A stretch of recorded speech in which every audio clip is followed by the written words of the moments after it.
Mr. President, my highly respected and distinguished colleagues, it is very saddening to have learned of what happened in Jos at the Correctional Center.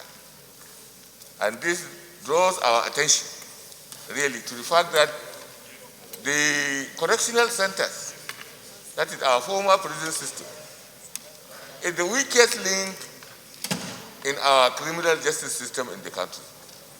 We have had challenges, of course, with the police, we have challenges with the judiciary, but the correctional centers are the ones in which this country has not made the kind of investments that are required.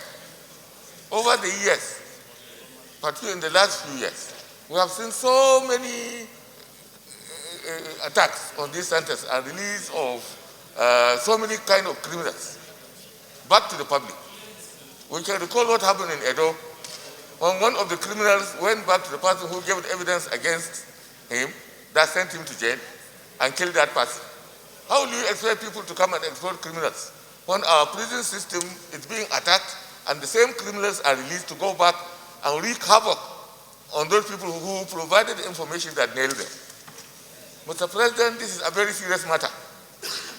Our armed forces, the police, and everybody are fighting day and night and losing their lives, catching criminals and getting them to jail, only for their own cohorts from the outside to come and release them, to go back and harm the Nigerian people and the Nigerian public. This particular kind of thing is completely unacceptable. It's unacceptable to us as lawmakers, and it should be unacceptable generally to Nigerians who have really received the brunt of the operations of these criminals. This has happened not just in Jos.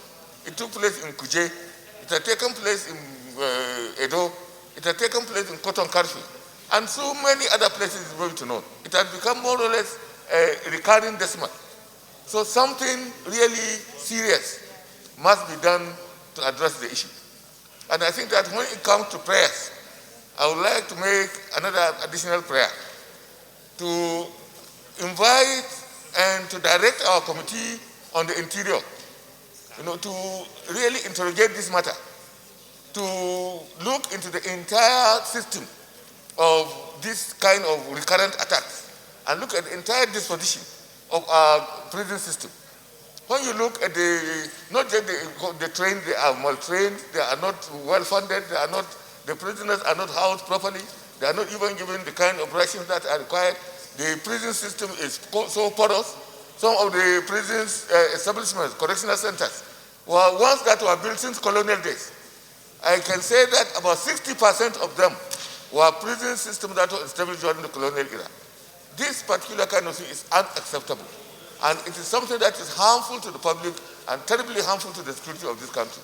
So, Mr. President, I will, with your permission and the leave of my colleague, come with an additional prayer, to suggest that the Committee on Interior should be directed, to really interrogate this matter and bring a whole report on the entire disposition of our criminal justice system and our correctional center system, so that the Senate will look at it and design and find ways out of this kind of quagmire.